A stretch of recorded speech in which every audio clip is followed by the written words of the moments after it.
Hello everyone, welcome to the video lecture series of Mathematics 4. The subject code is KAS302/KAS402 and here we are in lecture number 9 of unit number 2.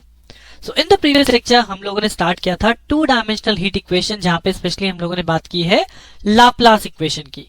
Laplace equation क्या है, कैसे solution drive करते हैं with the separation of variable method, वो हम लोग last lecture में कर चुके हैं. नाउ इन दिस लेक्चर हम इसी लाप्लास इक्वेशन में बात करेंगे और किस तरह से उस सॉल्यूशन पे क्वेश्चन पुटअप होते हैं, हमें स्पेशली उसकी प्रैक्टिस करनी है. तो चलिए अपना लेक्चर स्टार्ट करते हैं on practice problem on Laplace equation. So here's the problem number 1, जो मैंने स्ट्रेट फॉरवर्ड, जैसे कि मैंने आपको लास्ट लेक्चर में बोला था कि either you have a question कि drive the solution of the Laplace equation, और लाप्लास इक्वेशन का क्वेश्चन इस तरह से भी फॉर्म होता है कि use separation of variable method to solve the equation और to solve the question, that is del square u over del x square plus del square u over del y square is equal to 0. यानी कि by default ये Laplace equation है, ये भी हमें याद रखनी है. और ये क्वेश्चन के अंदर इस तरह से भी आपको गिवन हो सकता है कि solve this equation. So already ये क्वेश्चन आपको कहता है कि u is a function of x and y, because आपका u x के रेस्पेक्ट में डिफरेंशिएट हो रहा है एंड u y के रेस्पेक्ट में डिफरेंशिएट हो रहा है. तो एज पर द मेथड हम लास्ट लेक्चर में कर चुके हैं कि जब method of separation of variable use करते हैं तो इसका सॉल्यूशन जो कैलकुलेट होकर आया था, that is uxy is equal to c1 cos px plus c2 sin px into c3 e to the power py plus c4 e to the power minus py. Right, इतना solution आपको करना ही करना है, जो हम लास्ट लेक्चर में कर चुके हैं. तीनों केस डिस्कस करने हैं और उसमें फिर हमने ये सॉल्यूशन सिलेक्ट किया था बिकॉज हमारा एक ही केस फाइनल होता है जिसमें हम minus P square constant late करके चलते हैं. नाउ अब सॉल्यूशन को as per the given condition, क्योंकि अब क्वेश्चन में दिया है now subject to the boundary condition, these are the condition and these are the condition जो हमें यहाँ क्वेश्चन में गिवन है. तो इन कंडीशंस को अप्लाई करके अब फर्दर इस सॉल्यूशन को और सिंप्लीफाई करना है. तो कंडीशन क्या कहती है, u 0, y हो या l, y हो, यानी x की वैल्यू चाहे 0 लें चाहे x की वैल्यू l लें या x के रेस्पेक्ट में y को आप कुछ भी कर दें, तो आंसर क्या है, आंसर हमारी कंडीशन 0 है. और सेकंड कंडीशन कहता है अगर x के रेस्पेक्ट में, थर्ड कंडीशन इज x के रेस्पेक्ट में कॉमा a, यानी y की वैल्यू अगर a है तो उस केस में इनिशियल कंडीशन बनती है sin n pi x by l. Right, so this is our given conditions. अब इन्हीं कंडीशंस को वन बाय वन हम अपने सॉल्यूशन पे अप्लाई करेंगे. सो सॉल्यूशन जो हमारा कहता है वो ये हो गया. अब अगर मैं कंडीशन अप्लाई करूं, so first of all I am applying this condition u 0, y is equal to 0. Right, तो जैसे ही हम u 0, y यहाँ पे पुट करेंगे, x की जगह 0 पुट किया तो cos 0 1, तो ये बचा आपका c1. sin 0 की वैल्यू 0 हो गई तो यानी c2 खत्म हो गया और ये टर्म एज इट इज यहाँ पे मेंशन है. तो फ्रॉम दिस कंडीशन हम ये फाइंड आउट करते हैं कि कौन सा टर्म यहाँ पे 0 बन सकता है. सो यहाँ पे c3 0 नहीं हो सकता, c4 e to the power minus py, मतलब ये कंप्लीट टर्म 0 नहीं हो सकता है. कौन सा टर्म 0 होगा, टर्म 0 होगा c1. राइट, क्योंकि अगर ये कंप्लीट फैक्टर 0 हुआ तो हमारा सॉल्यूशन 0 हो जाएगा. So that's why c1 is equal to 0. So from this condition, by applying this condition, इस सॉल्यूशन में मुझे एक कांस्टेंट की वैल्यू मिल गई कि c1 क्या होना चाहिए, c1 0 होना चाहिए, और c1 को वापस इसी सॉल्यूशन में पुट कर देंगे. So this is our reduce equation कि after applying this first boundary condition the solution reduces to this one. Now similarly अब इसमें सेकंड कंडीशन अप्लाई करते हैं. ये हो गया x की जगह 0. सेकंड कंडीशन क्या कहती है, when x is equal to l. तो अगर हम यहाँ पे x is equal to l put करें, या अगर थर्ड कंडीशन की बात करूं जहाँ पे y 0 है, आप इसको भी पहले पुट कर सकते हैं. तो अगर आप y को 0 पुट कर दें किस इक्वेशन में, अपने इस सॉल्यूशन में, तो अगर मैं यहाँ y को 0 पुट करूंगा, y 0 करने का मतलब क्या है, e की पावर 0 और यहाँ भी e की पावर 0, यानी ये टर्म क्या बचेगा, ये टर्म हो जाएगा if you are putting y is equal to 0 c2 sin px into c3 plus c4. Right, तो यहां से कौन सा फैक्टर 0 हो सकता है, अब क्या यहाँ से c2 0 हो सकता है, c2 0 नहीं हो सकता, कंप्लीट सॉल्यूशन 0 हो जाएगा. क्या sin px 0 हो सकता है, sin px भी 0 नहीं हो सकता. तो कौन सा फैक्टर 0 होगा, c3 plus c4 is equal to 0, यानी c3 is equal to minus c4 relation. और इस रिलेशन के अकॉर्डिंग हम अपने इस रिड्यूस सॉल्यूशन को फर्दर रिड्यूस कर देते हैं कि c4 is equal to minus of c3. तो c3 कॉमन हो जाएगा, तो this can be written as c2 c3 sin px e to the power py minus e to the power minus py. So after applying the second boundary condition, the solution reduces into this one. इसी तरह से third equation apply कर दीजिए. Third condition क्या कहती है, ul, y भी हमारा 0 ही है, यानी x की जगह क्या पुट कर दूं, x की जगह l पुट कर दूं, तो x की जगह l पुट कर दूंगा तो ये हो जाएगा C2 sin PL C3 e to the power this. तो अब यहाँ पे कौन सा फैक्टर जीरो हो सकता है, ना तो C2 जीरो हो सकता, ना C3 जीरो हो सकता, ना ही एक्सपोनेंशियल टर्म फैक्टर जीरो हो सकता, बिकॉज कंप्लीट सॉल्यूशन जीरो हो जाएगा। तो क्या चीज जीरो हो सकती है, sin PL is equal to zero, and if sin PL zero तो ये वैल्यू इक्वल होती है sin n पाई के, तो यहाँ से p की वैल्यू बन जाती है वही n pi by l, and if I put this p value into the last reduce solution तो हमारा सॉल्यूशन हो जाएगा C2 C3 p की जगह sin n pi x by l, और यहाँ पे भी p की जगह हम वैल्यू रिप्लेस कर लेंगे, basically this is n pi y by l and this is n pi y by l, right. Now as per the question हमने तीन कंडीशन अप्लाई कर ली है कि अगर x जीरो है, x l है या y जीरो है, उस कंडीशन पे आपका टेम्परेचर क्या है, टेम्परेचर जीरो है। बट इसके अलावा हम एक और कंडीशन देंगे, that is what, ux comma a is equal to sine n pi x by l, यानी अब अगर x x ही है बट y की जगह हम a लेके चलें तो this is the initial condition, right, this is the temperature at particular displacement. ठीक, तो अगर इस कंडीशन को मैं अप्लाई करूंगा कहां पे, अपने इस लास्ट सॉल्यूशन पे, ठीक, तो यानी यहाँ पे हम क्या पुट कर रहे हैं, यहाँ पे x की जगह तो x ही है बट इस y की जगह क्या पुट करना है, a, so this basically solution is replace as, अगर हम इस कंडीशन को अप्लाई करेंगे तो ये हो जाएगा sine n pi x by l is equal to, आपने यहाँ पे क्या पुट करना है, यहाँ पे पुट करना है y की जगह a, तो ये आपका राइट हैंड साइड हो जाएगा C2 C3 sine of n pi x by l into exponential term में यहाँ पे हो गया e to the power p की वैल्यू क्या थी, n pi by l into a minus e to the power n pi by l into a, this is the value of after putting this condition, right. अब अगर हम यहाँ पे देखें तो बेसिकली दोनों इक्वेशन आपस में इक्वेट हो रही हैं, बिकॉज यहाँ पे भी sign n pi x by l है और यहाँ पे भी sign n pi x by l है, बट इसका जो कोफिशिएंट है वो कौन है, C2 C3 multiply with this complete value, यानी कि अगर हम इन दोनों इक्वेशन को इक्वेट करा रहे हैं, साइन टर्म एक दूसरे को इक्वेट करा रहे हैं, तो हम यहाँ पे लिखेंगे कि C2 C3 into this complete term यानी e to the power n pi a by l minus e to the power n pi a by l is equal to 1, और यहाँ पे ये माइनस n पाई बाय था तो ये भी minus आएगा, इसे करेक्ट कर लीजिएगा, this is minus n pi by a by l, तो ये आपकी टर्म बन गई। यानी यहाँ से what is the value of C2 C3, तो C2 C3 की यहाँ से वैल्यू बनती है 1 upon e to the power n pi a by l minus e to the power minus n pi a by l, right. So ultimately आपके given question में जो चारों कंडीशन है, पहले आपने सॉल्यूशन फाइंड आउट करना है, उसके बाद वन बाय वन कंडीशन को अप्लाई किया, सॉल्यूशन को रिड्यूस करते जा रहे हैं, and once we apply this final condition तो अब हमारा सॉल्यूशन C2 C3 की वैल्यू यहाँ पे पहुंच गई। अब अगर C2 C3 की वैल्यू ये है तो इस वैल्यू को, अगर आपको याद हो, हम एक यूलर्स आइडेंटिटी पढ़ते हैं, e to the power j theta plus e to the power minus j theta divide by 2 is equal to that is cos of theta. वहीं पे एक और आइडेंटिटी होती है जहां पे हम बीच में माइनस होता है, यहाँ नीचे 2j होता है, तो उसे बोलते हैं साइन ऑफ थीटा। बट अगर j की टर्म ही ना हो, यानी कि e to the power theta minus e to the power minus theta divide by 2, तो this is written as sine of hyperbolic function theta, right. तो यही फंक्शन एक तरह से यहाँ पे यूज हो रहा है, आपका यहाँ पे बाई 2 नहीं है but e to the power theta minus e की पावर माइनस थीटा बन रहा है ना, तो I can write this value is equal to 1 upon sine of hyperbolic, what is theta, theta is n pi a by l, right, और twice और आएगा because this is e to power theta minus e to power minus theta only, तो 2 यहाँ multiply हो जाएगा, so this become 2 sine hyperbolic n pi a by l, so that means C2 C3 की value हम लिख सकते हैं 1 upon this 2 sine hyperbolic n pi a by l। तो अगर ये वैल्यू मुझे C2 C3 की मिली है तो what is my last solution, मेरा लास्ट सॉल्यूशन था uxy is equal to C2 C3 sin n pi x by l into e to the power this function.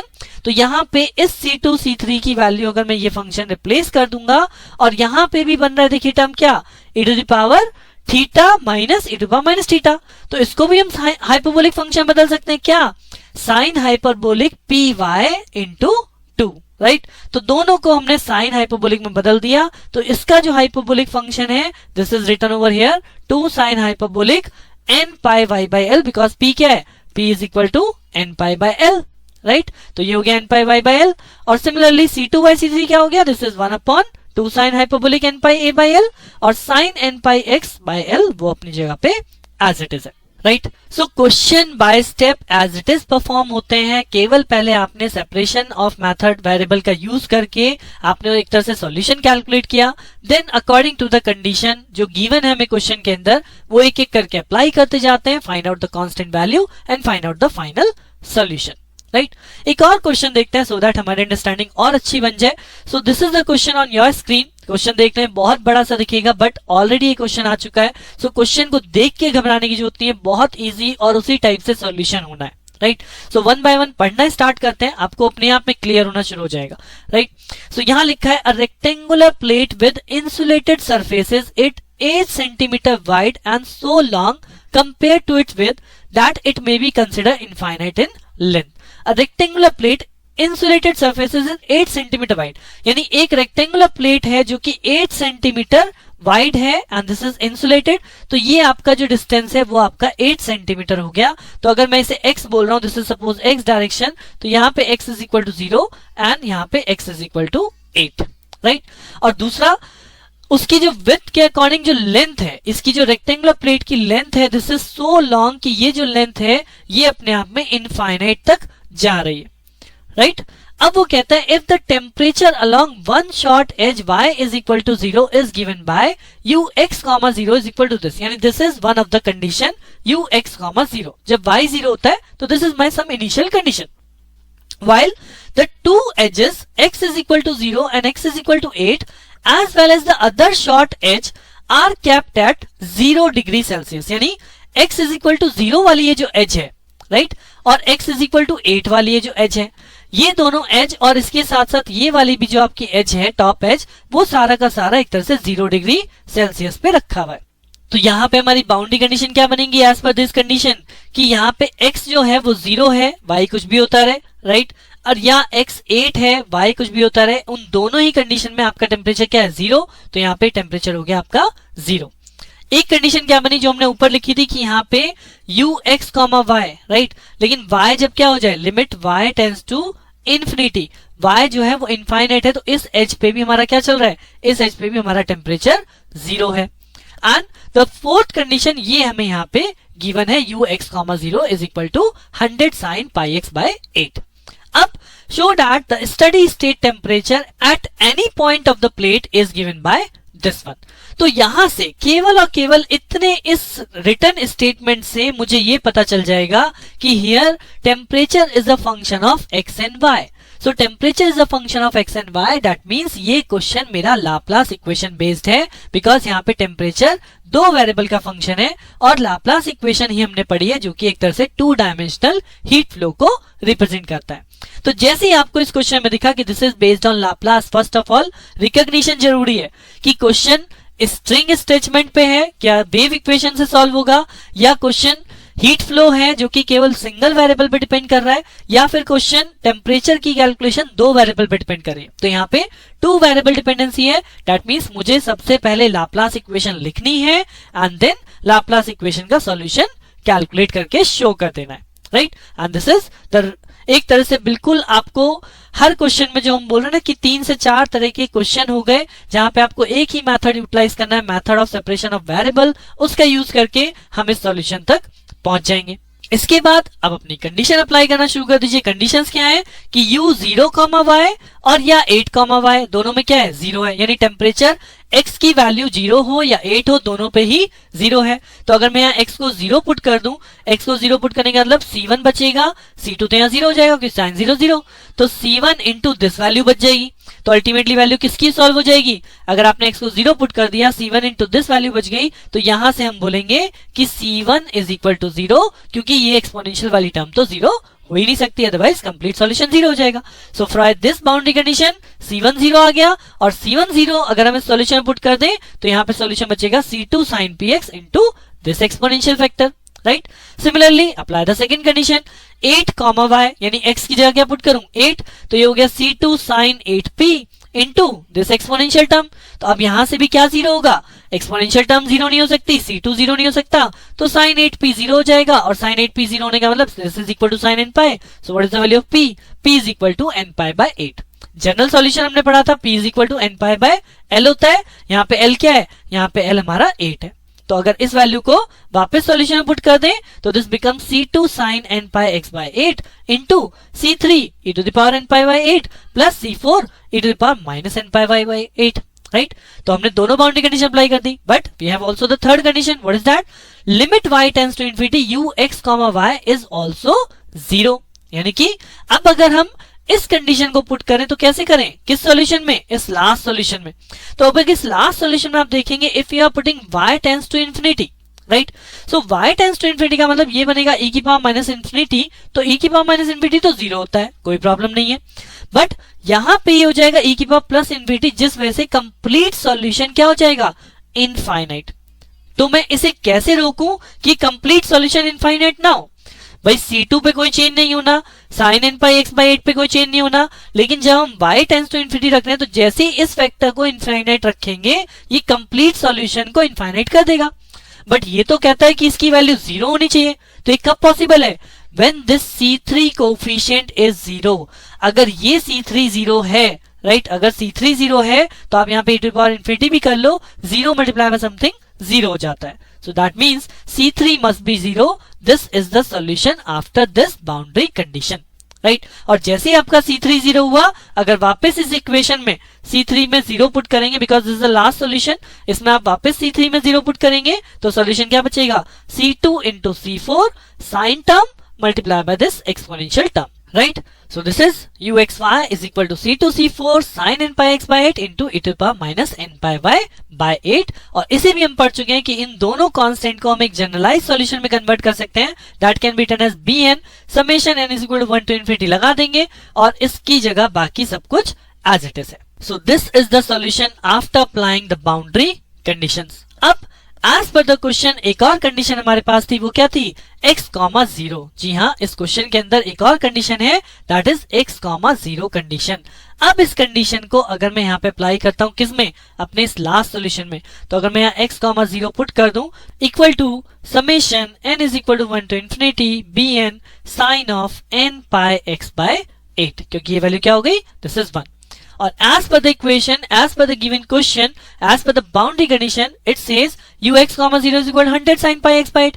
That means 100 sin pi x by 8 is equal to summation this. अब यानी कि अगर यहाँ पे sign वाला term है तो हम कैसे सॉल्व करते हैं? हम इसको एक्सपैंड कर लेते हैं और यहाँ पे केवल sin pi x है तो n को कितना एक्सपेंड करूंगा? n को केवल 1 टाइम एक्सपेंड करूंगा. सो n को 1 टाइम एक्सपेंड किया, we get b1 sin pi x by 8. यानी sin pi x वाले कंपेयर कीजिए तो what is the value of b1? b1 is equal to 100, right? और अगर b1 की वैल्यू मुझे मिल गई 100, so I can write the final solution. That is what? कि फाइनल सॉल्यूशन इसी इक्वेशन से आएगा जो हमारी लास्ट इक्वेशन थी. इसको हम एक्सपैंड करेंगे कितने टाइम के लिए? केवल 1 टाइम के लिए. तो यहाँ पे बनेगा b1 sin of pi x by 8 e to the power minus pi y by 8. और यहाँ पे b1 की वैल्यू क्या है? b1 की वैल्यू अभी हमने फाइंड आउट करी, b1 is equal to 100. तो आप इस वैल्यू को रख दीजिए. This is our final solution, right? So main चीज है question as it is put up होते हैं, बट क्वेश्चन को देख के फर्स्ट ऑफ ऑल रिकॉग्नाइज करना कौन सी इक्वेशन लगेगी, वेव इक्वेशन लगेगी, हीट इक्वेशन लगेगी या फिर लाप्लास इक्वेशन लगेगी. और तीनों इक्वेशन के सॉल्यूशन बाय हार्ट कर लीजिए सो दैट आप तीनों इक्वेशन के एटलीस्ट सॉल्यूशन जरूर करेंगे इन योर क्वेश्चन. और once you apply the solution तो फिर उसके बाद आप कंडीशन अप्लाई करके फाइनल सॉल्यूशन तक पहुंच ही जाएंगे, राइट? सो इस लेक्चर के साथ आपकी लाप्लास इक्वेशन और अगर मैं कहूं इस यूनिट का मेन इंपॉर्टेंट जो तीनों इक्वेशंस हैं आपके लिए ओवर हो गई हैं. अब एक लेक्चर मैं इस यूनिट पे और लेके आऊंगा जो कि आपका लास्ट लेक्चर होगा, जिसमें हम लोग ट्रांसमिशन लाइन इक्वेशन के बारे में बात करेंगे. तो ट्रांसमिशन लाइन इक्वेशन क्या है उसे जानने के लिए बने रहिए मेरे साथ. मिलते हैं नेक्स्ट लेक्चर में. Thank you.